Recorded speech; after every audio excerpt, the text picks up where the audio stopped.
இயேசுகிட்ட அற்புதத்துக்காக வந்தவன், அடையாளத்துக்காக வந்தவன்லாம் போயிட்டான். ஆனா வசனத்துக்காக வந்தவன் கடைசி வரைக்கும் கூட நின்றான்.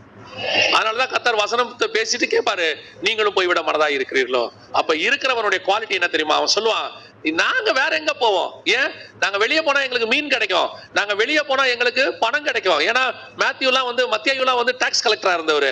பணம் கிடைக்கும், நாங்க வெளியே போனா எங்களுக்கு எல்லாம் கிடைக்கும். ஆனா வெளியே போனா எங்களுக்கு ஒண்ணே ஒண்ணு கிடைக்காது. என்ன தெரியுமா? நித்திய ஜீவ வசனம் உம்மிடத்துல இருக்கு. அதை தவிர நான் இதை வாங்கறதுக்கு நான் வேற எங்க போவேன்?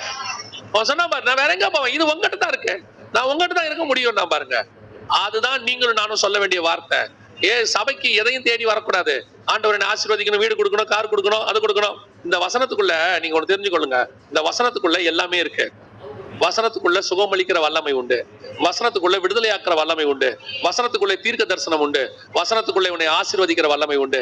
நீ வசனத்தை பேசு, மிச்சம் எல்லாவற்றையும் கர்த்தர் கூட உனக்கு தருவார்.